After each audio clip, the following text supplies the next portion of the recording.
십자가뿐입니다. 인사하겠습니다. 여러분과 함께 주 안에서 축복합니다. 인사하겠습니다.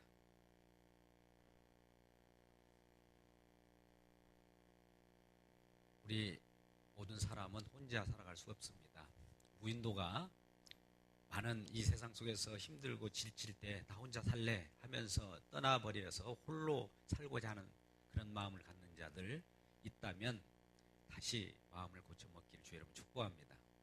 우리는 더불어 살아가는 존재입니다. 하나님께서도 가족이라고 하는 단위를 만드셨고 또 이웃이라고 하는 또 큰 공동체를 만드셨고 이 나라 이민족 또 세계적으로 많은 줄 믿는 백성들을 모으시고 계십니다. 그래서 우리는 관계 속에서 살아가는 존재입니다. 관계라 하면 사귐입니다. 서로 관계 속에서 무엇인가 소통하며 내 것을 주고 또 받고 기브앤테이크의 관계 속에서 살아가는 것이죠. 이름하여 커뮤니티, 헬라어로 코이노니아라고 하지요.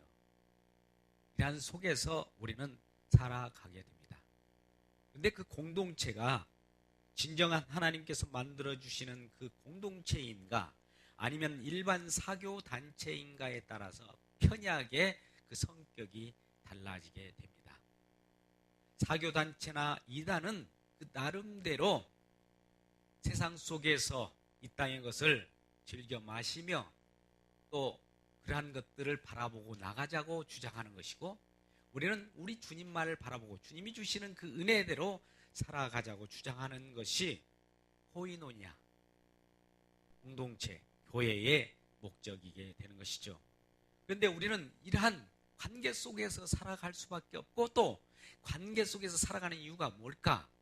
그 목적이 무엇일까요? 바로 우리의 행복입니다.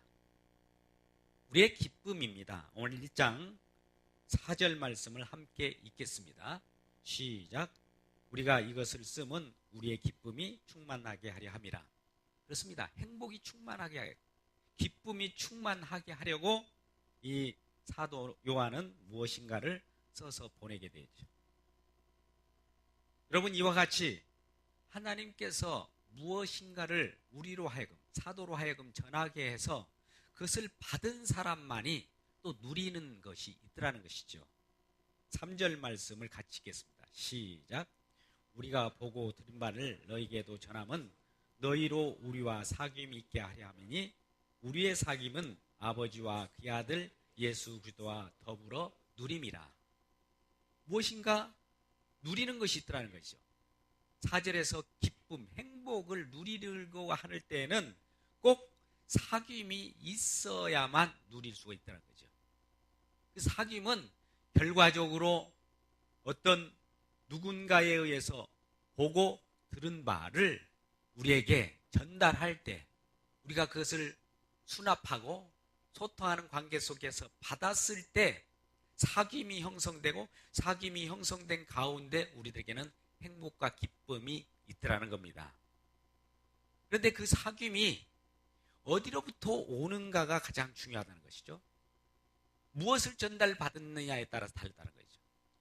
하늘 세계에 관련된 생명의 말씀으로 말미암아 전달받은 내용이 있다면 생명의 말씀으로 인하여 기쁠 것이고 그러지 않고 이 세상에 썩어져 갈 것, 언젠가는 없어질 것으로 인하여 사귐을 갖는다면 사교 단체처럼 잠깐 즐기다가 지옥불로 떨어지는 수밖에 없는 것입니다.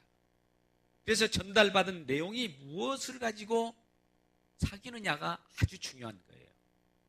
세상 것을 전달받으면 어둠의 주관자로 인해 가지고 어둠의 주관자가 가지고 있는 그런 누림으로 많은 사람들에게 보이는 것, 유혹의 것들로 우리들에게 이끌어가게 할 것입니다. 그러나 아버지와 그 아들 예수 그리스도와 더불어서 누린다는 것은 오늘 3절 말씀 보니까 예수 그리스도와 더불어 누린다. 더불어 누린다는 것은 함께 누린다는 거예요. 나만이 누리는 것이 아니고 내 객체, 나 혼자만이 누리는 것이 아니고 주님과 함께 그 연결된 관계 속에서 누리는 것이 더불어 누린다고 하는 것이죠. 그래서 우리가 멀리 혼자 떠나서 내 자신의 기쁨을 누릴 수가 없어요. 또 나 혼자만 내가 어떤 것을 독식한다고 해서 기쁨을 누릴 수가 없습니다. 오래전의 얘기입니다. 로또가 처음에 우리나라에 들어왔을 때 425억이라고 하는 당첨자가 있었습니다. 그런 경찰이었어요. 그 당첨금을 가지고 엄청난 기쁨을 순간적으로 누리죠. 그래서 그 로또 당첨금을 보호하기 위해서 멀리 떠나갑니다. 이 나라를 떠나가 버렸어요. 그분이 지금 무엇을 하는가 여러분 조회해 보시기 바랍니다. 아무리 좋은 것이 나에게 주어진다 할지라도 서로 가족관계 끊어지고 이웃관계 끊어지고 이 나라부터 끊어진다면 그것은 행복일 수 없어요. 혼자만의 그런 생각을 가지게 되는 것이죠. 그것은 사귐이라기보다도 관계라기보다도 파괴입니다. 어둠의 주관자는 서로 이웃 간의 관계를 파괴해요. 가족과의 관계를 파괴합니다. 혼자만이 누리려고 하는 거예요. 여러분 혹시나 누림에 있어서 함께 누리기를 원합니까? 혼자만이 누리기를 원합니까? 그 마음에 따라서 우리는 파괴자의 조종을 받고 있느냐 아니면 관계를 형성하게 해주시는 주님의 은혜, 생명의 말씀으로 관계하느냐가 판가름된다는 사실입니다. 여러분 그렇기 때문에 전달받은 내용이 그만큼 중요하다는 것이죠. 오늘 그 전달받은 내용이 무엇인가를 한번 보시죠. 5절 말씀을 같이 읽겠습니다. 시작. 우리가 그에게서 듣고 너에게 전하는 소식은 이것이니 곧 하나님은 빛이시라. 그에게는 어둠이 조금도 없으시다는 것이다. 여러분 우리에게 전하는 소식인데 하나님이 빛이시라는 것이죠. 그러면 하나님이 빛인 것과 나하고 무슨 관계가 있을까? 이 말을 우리가 생각해 보아야 되겠죠. 우리는 골로새서 2장 2절에서 3절 말씀 보니까 그 안에는 지식과 지혜로 모든 보화가 감추어져 있다는 거예요. 많은 변사들, 세상 지식보다도 최고의 지식, 지혜가 있는데 그것은 하나님의 능력이라고. 고린도전서 1장 24절에는 그와 같이 하나님의 지혜가 있으니 그건 십자가에 못 박힌 그리스도라고 표현하고 있습니다. 그 그리스도만이 우리를 행복으로 이어주고 우리를 빛 가운데 행할 수 있도록 인도한다는 이 사실을 우린 깊이 깨닫길 주의 이름으로 축복합니다. 그렇기 때문에 사귐이 있는 사람, 주님과 관계를 갖고 있는 사람은 어둠 가운데 행하지 않는다고 합니다. 오늘 6절 말씀, 만일 우리가 하나님과 사귐이 있다고 하고 어둠 가운데 행하면 그것은 거짓말하는 자요 진리가 그 안에 없다라는 거죠. 우리 가운데 생명의 말씀을 받고 생명과 더불어 예수 그리스도와 관계를 맺고 살아가는 우리들이 어둠 가운데로 행한다면 그러면서도 사귐이 있다 이렇게 말한다는 것은 그것은 거짓말이라는 거죠. 반대로 사귐이 있다라고 하는 것은 우리 속에 진정한 진실함이 있고 우리를 인도하시는 주님을 나타내는 그 뜻이 있더라는 거죠. 자, 오늘 말씀을 여기서 굉장히 중요합니다. 복음의 역설은 여기서 나타납니다. 6절 말씀 보면 하나님과 사귐이 있다라고 하며 사귐이 있는 자는 어떻게 행하는 자를 봤더니 8절 말씀에 나옵니다. 자, 8절을 같이 읽겠습니다. 시작. 만일 우리가 죄 없다고 말하면 스스로 속이고 또 진리가 우리 속에 있지 아니할 것이요. 예. 우리가 죄 없다라고 하면 어둠 가운데 행한다는 것이죠. 우리가 나는 의인이요 하는 이 자체는 어둠 가운데 행한다는 사실이에요. 그렇다면 빛 가운데 행하는 자들은 어떻게 나타나냐? 9절 말씀 같이 읽겠습니다. 시작. 만일 우리가 우리 죄를 자백하면 그는 미쁘시고 우로사 우리 죄를 사하시며 우리를 모든 불의에서 깨끗하게 하실 것이요. 여러분, 복음의 역설은 여기 있습니다. 하나님과 사귐이 있으면서 빛 가운데 행하는 자는 9절 말씀처럼 자기 죄를 자백하는 자예요. 나는 죄인입니다라고 고백하는 자를 하나님은 의롭다고 해요. 그런데 반대로 나는 죄가 없다, 심지어 예수 믿었으니까 죄가 없다 라고 말하는 이 자체도 속이는 겁니다. 예수 믿어도 우리는 죄를 가지고 있어요. 예수 믿어도 우리는 어두움 가운데 있습니다. 그런데 이 어둠 가운데 있는 우리를 빛 가운데로 인도하신 분이 계시기에 그분 때문에 우리가 의롭다 함을 받은 거예요. 그래서 이 역설은 아주 중요합니다. 오늘날 예수 믿고 나는 의인이라고 뻐개면서 다니는 이 사람들은 왜 그게 불의를 행하며 그게 거짓말하는 자로 하나님께서 낙인 찍은 거니? 자기 자신을 주장하거든요. 예수 믿는 나, 또 어떤 행위를 하는 나를 주장하고 있어요. 이 내 자신이 의인 되어서 나 자신을 증거하면 이것이 불법을 행하는 자예요. 반대로 빛 가운데로 행하는 자는 빛이, 하나님인 빛이시기에 빛을 비치면 그 빛이 강렬하여서 우리가 아무리 의로운 자라 할지라도 우리 속에는 뭐가 보여요? 흠과 티가 보여요. 그래서 내 수치가 보여요. 나의 잘못이 보여요. 그래서 하나님, 나의 잘못이 이렇게 드러나는군요. 하나님, 나는 죄인 맞습니다. 날 이렇게 고백하는 자를 오히려 하나님께서는 의로운 자여 이렇게 한단 말이죠. 이게 복음의 역설이에요. 이러한 말씀을 가지고 오늘 말씀을 대할 때 우리는 어떤 쪽에 해당이 됩니까? 과연 하나님과 사귐이 있으면서 빛 가운데로 행하는 자입니까? 구약 시대에 많은 하나님의 말씀, 율법이 주어졌어요. 근데 그 율법을 지킴으로 말미암아 나는 의롭다라고 하는 자들이 있었어요.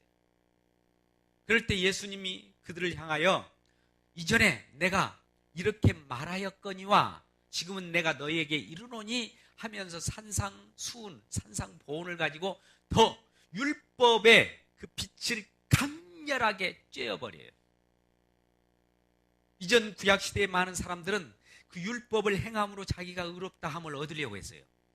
그런데 그것이 한낱 거짓이라는 것을 그들은 깨닫지 못하고 지금도 유대인들은 하나님 말씀을 지켜서 자기가 의롭다라고 하는 자기 자신을 증거하면서 살아가려고 해요.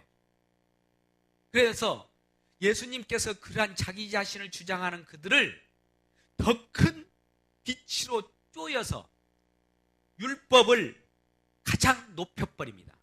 이게 산상수훈이에요. 산상수훈 앞에서는 우리 마음속에 있는 내부에 있는 것까지 하나님 예수님께서는 다 끄집어내 올려요. 그 앞에서 우리는 다 벌거벗은 것처럼 수치를 당할 수밖에 없죠. 그래서 수치를 당하는 우리들에게 오직 수치를 가려주는 방법은 무엇일까요? 예수 그리스도의 피가 우리를 깨끗하게 하실 것이요 라고 말씀합니다. 7절 하반절을 우리가 같이 읽겠습니까? 우리가 서로 사귐 있고 그 아들 예수의 피가 우리를 모든 죄에서 깨끗하게 하실 것이요. 오직 내 자신의 의로움을 주장하는 그 자체가 빛으로 행하는 자가 아니로 그것은 어둠을 행하는 자일 뿐이다.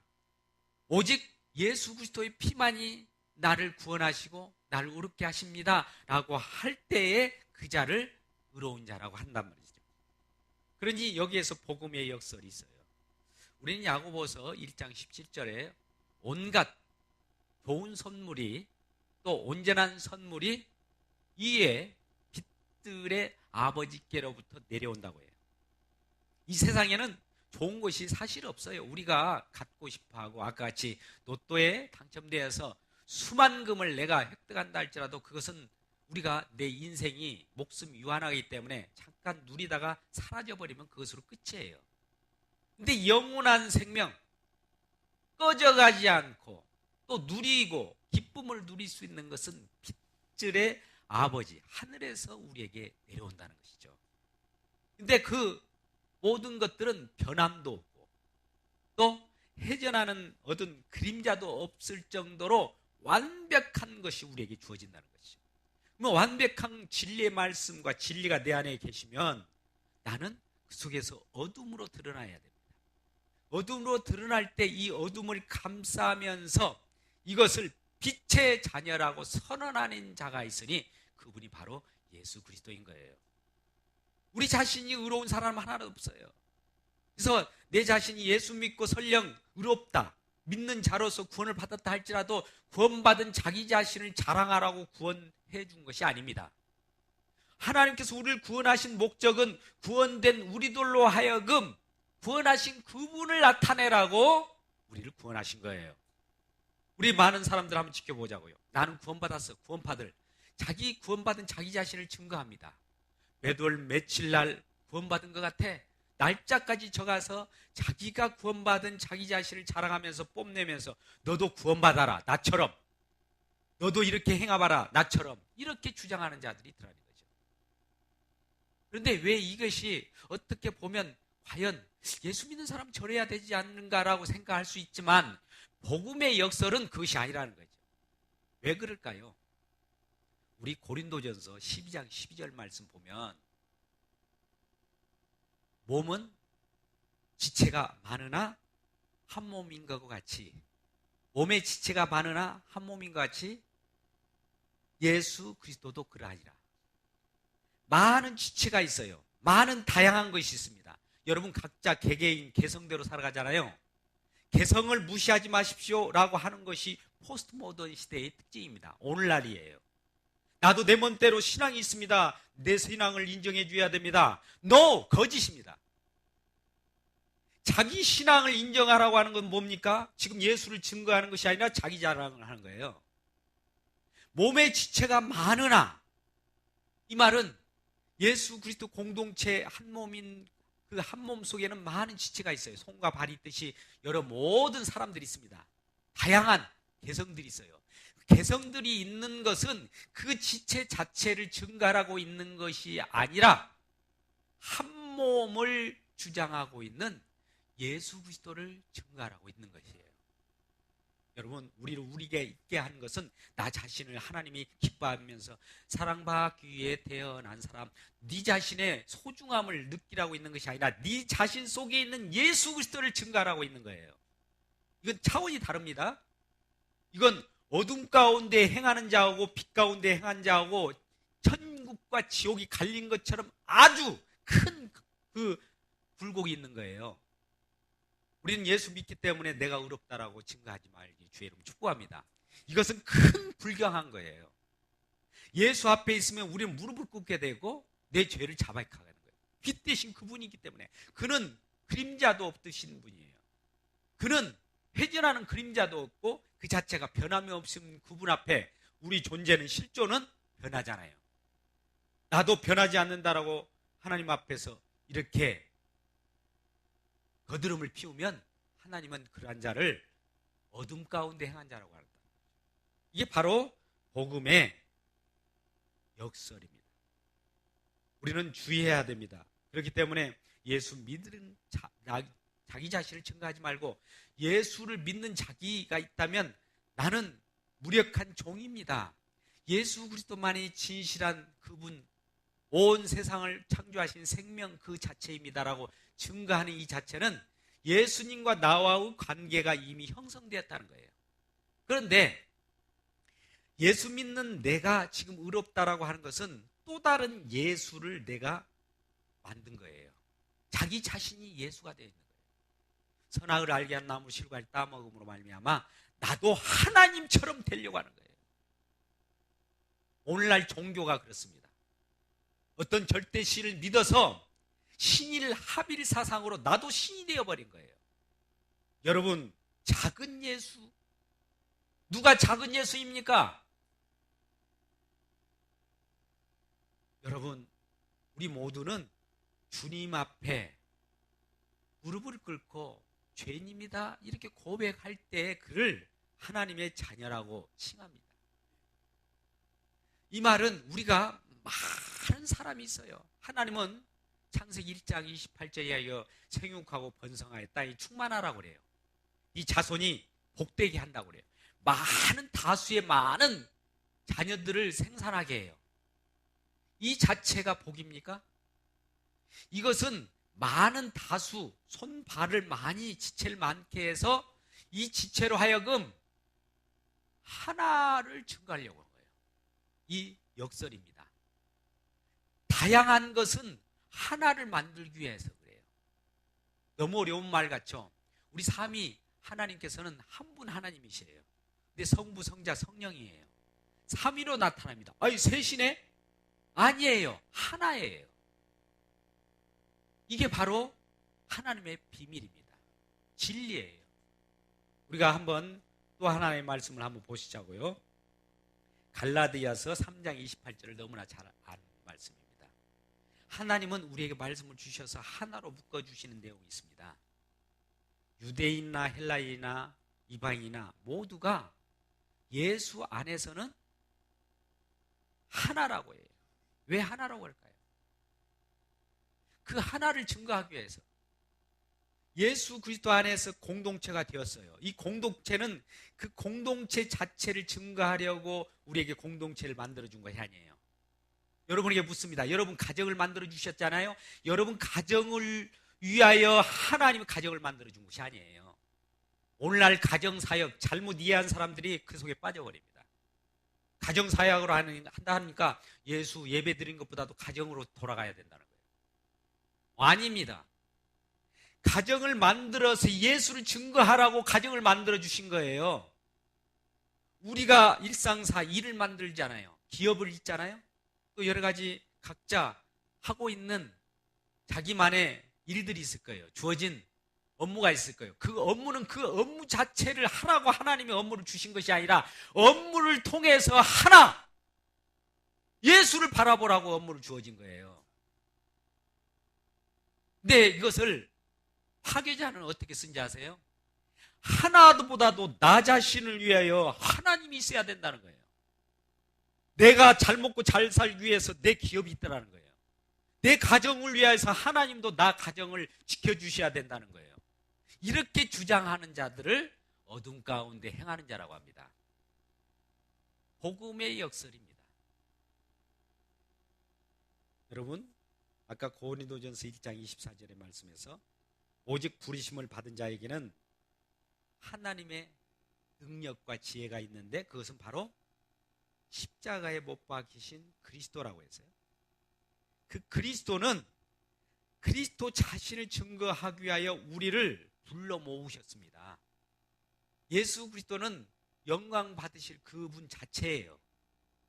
우리가 영광 받을 것이 아니라 예수님께서 영광 받기 위하여 저와 여러분을 이곳까지 불러들이신 거예요. 그런데 오늘날 우리는 그러잖아요. 내 건강이 해쳐지면 많은 이곳저곳 산으로 들로 여러분 한번 보십시오. 토요일날 주일날 산 북한산 가까이는 관악산 얼마나 많은 사람이 자기 그 건강 챙기려고 얼마나 많이 다닙니까? 설령 그것은 하면서도 주님과의 관계는 소원해버려요. 예수님보다 자기 건강이 중요하다는 것이죠. 예배보다 자기 건강 챙기는 것이 중요하다는 거예요. 일어난 사람들 하나님께서 지켜주실까요? 건강을? 물론 잠시 잠깐은 지켜줄 거예요. 근데 우리는 겉사람은 날마다 후퇴되어 가게 돼 있어요. 언젠가는 나이 들어서 아무리 건강을 뽐내고 미를 뽐냈다 할지라도 여러분 마릴린 먼로 임종의 모습을 보셨습니까? 먼로라고 하면 세상 사람 많은 사람이 부러워하고 문 남성들이 얼마나 많은 가슴을 녹였습니까? 근데 그가 죽는 모습을 저는 직접 보지는 못했지만 그림으로 봤어요. 얼마나 몸을 가꾸려고 애를 썼던지 그 몸이 딱 죽는 순간에 무너지는 그 모습을 보니까 완전히 사단 마귀의 모습이에요. 죽는 모습이. 살아있을 때는 아름다운 모습이었습니다. 죽을 때의 모습은 초라한 모습이에요. 이것마저도 하나님은 우리를 붙잡아 주지 아니하면 아무 그것이 그 미가 미입니까? 오늘 먼저 하나님과의 관계가 중요해요. 오늘 사도가 전하는 것이 내가 들은 바요, 본 바요, 주목하여 손으로 만진받은 이 생명의 말씀을 전하는데, 이 생명의 말씀은 하나님이 빛이라는 거예요.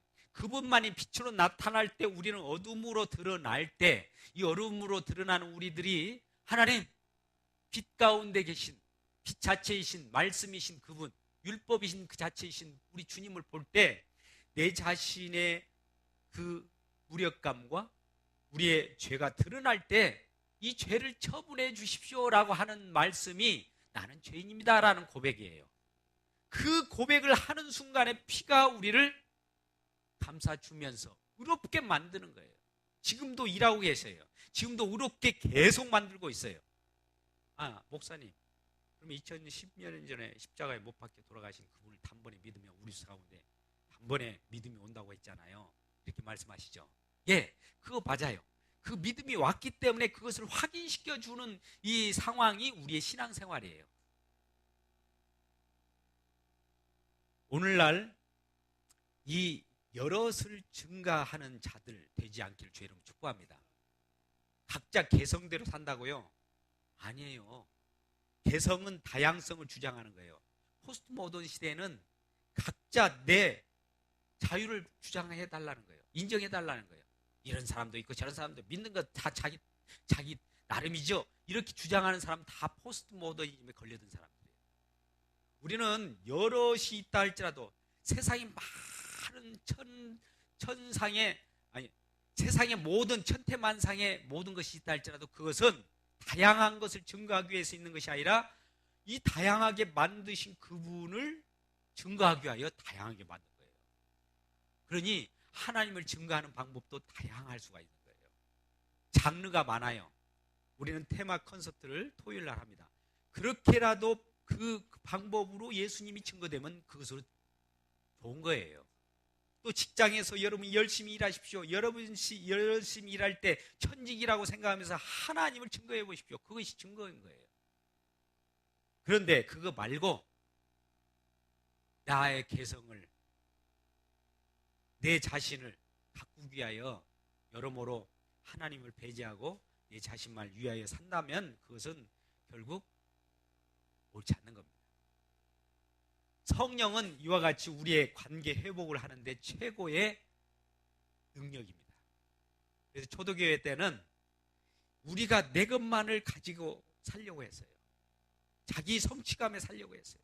성령을 받고 보니까 성령이 하나 되게 만들어 버리거든요. 내 것이라는 것이 없어요. 자기 것이 없어요. 그래서 모든 것을 주님 그 사도 앞에 발 앞에 갖다 놓은 거예요. 자기의 재물을 갖다 놨습니다. 자기의 달란트를 갖다 놨습니다. 자기가 가지고 있는 모든 것을 내어놓을 수 있었어요. 오늘날 어떻습니까? 내 것이 있는데, 나만의 것이 있는데 내어놓습니까? 그 만몬심에 붙잡혀가지고 내어놓지 못하는 것, 이것이 큰 문제입니다. 나중에 나 혼자 우리 가족 행복하고자 해서 어디 통장에다 무엇인가 만들어 놓지 않습니까? 이거 왜 그럴까요? 내 것을 만들기 위한 거예요. 그러지 않아요?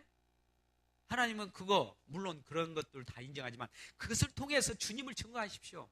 이렇게 내 통장에 많은 재물이 들어올 수 있도록 해주신 하나님, 이거 가지고 주님을 어떻게 증거할까요?